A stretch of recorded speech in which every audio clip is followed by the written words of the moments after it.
morning po. Ayan. Sa naman PCCR po. Oh, share ako. Good morning po. Welcome and thank you for joining us in today's oath-taking ceremony and meet and greet program. Today marks another important step in strengthening the partnership between the police and the community through the oath-taking of our station advisory group. Your support and commitment greatly contribute to our shared goal of maintaining peace and order and public safety. We are also honored by the presence of our command group led by our district director, whose leadership and guidance continue to inspire us in performing our duties. To our members of Station Advisory Group, we extend our appreciation for your willingness to serve and support our station in this important undertaking. Once again, welcome everyone and good day. Ay para tayong tulad ng isang walis dingding na kailangan po sama-sama ating linisin ang duming nakakalat. Kasi po ang isang walis dingding po, nakabugkos po yan. At ito po ay hindi na buo, kulang na po tayo sa suporta, kulang na po tayo. So literal na bugsain ng iba't ibang elemento ng kasamaan, disiplina para sa kabataan upang maiangat ang antas ng pamumuhay ng bawat Manileño sa isang tahimik, ligtas at disiplinadong pamayanan. Bumabati sa inyo ng magandang umaga, handa pong maglingkod to make Manila great again. Maraming salamat. Of course, big greeting and respect to one of my idols that I really follow on Facebook, the energetic and visionary Brigadier General Attorney Arnold Santiago. Sir, I'm very honored to meet you. And of course, to a very dear brother, Police Colonel Emil Tumibay, the Deputy District Director for Administration.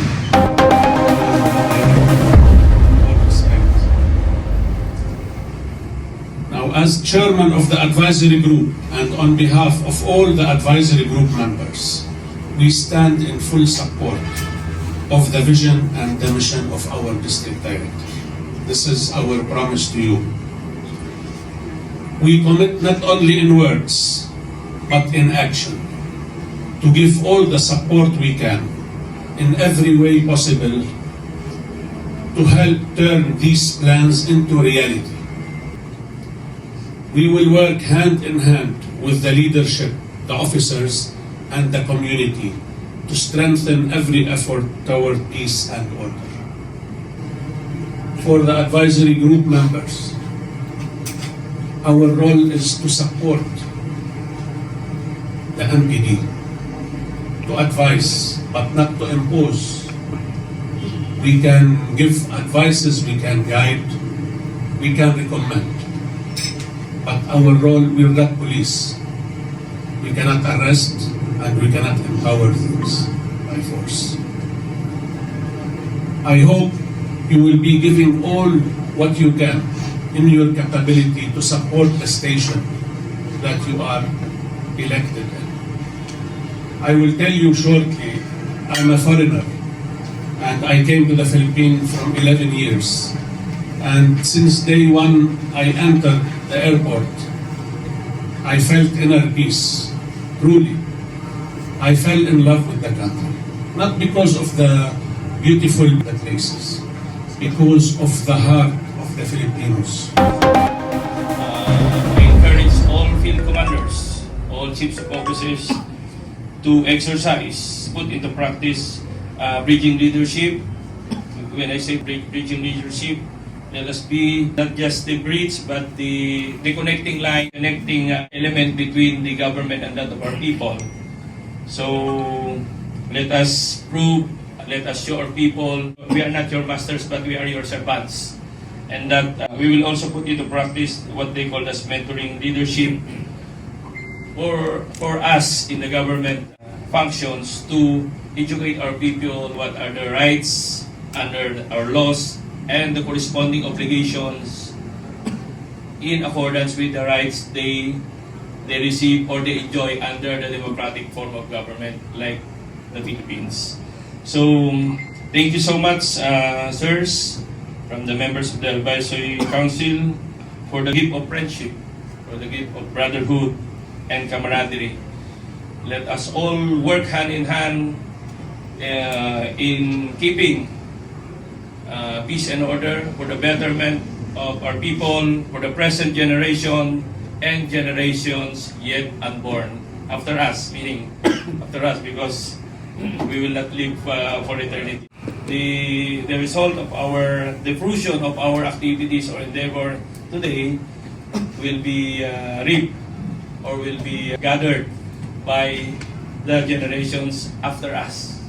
So again, I will just like to inform you also that in our policing under my leadership, I'll also keep on telling this to our people that we may differ in our duties and responsibilities as police officers.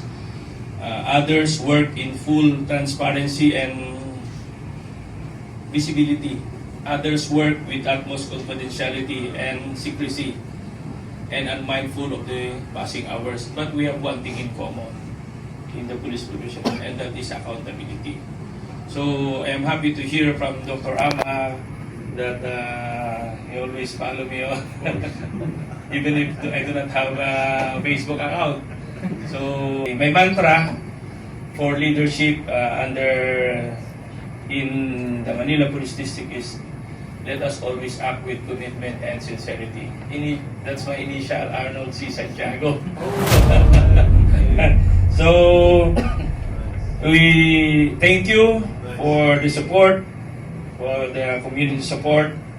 Treat your partnership with us as your social responsibility.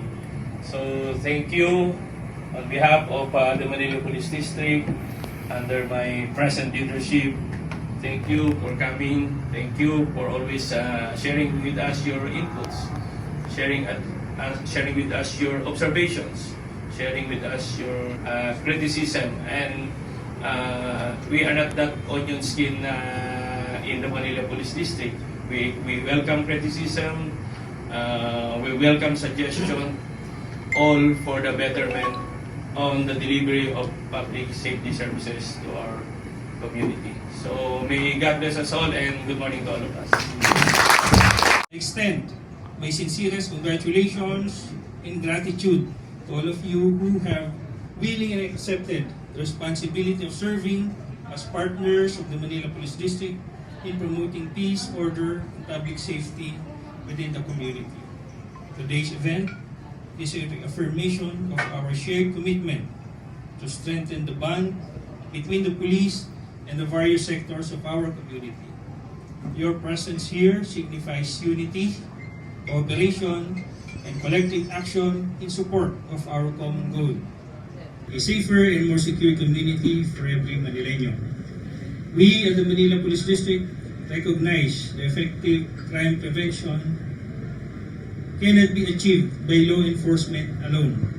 It requires the active participation of community leaders, civic organizations, business groups, religious sectors, youth representatives, and concerned citizens through this partnership. We are confident that we can create programs and initiatives that will produce visible and meaningful results in maintaining peace and order in the Santa Cruz and throughout the city of Manila.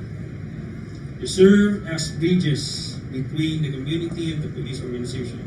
Your insights, support, and cooperation will greatly help us address community concerns, strengthen public trust, and improve our responsiveness to the needs of our communities. On behalf of the Manila Police District, I once again thank all of you for your unwavering support and dedication, and we are looking forward to fruitful collaboration in the years to come. Once again, congratulations to the new officers and members of the Santa Cruz Police Station Advisory Group. Thank you, and good morning, everyone.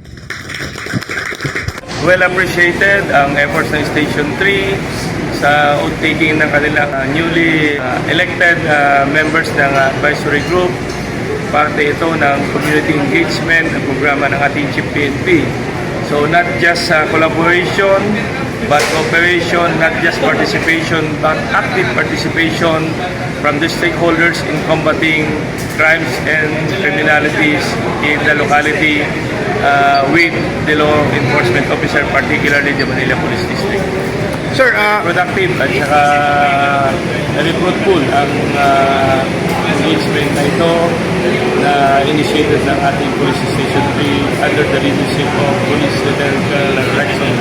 thank you po, sir.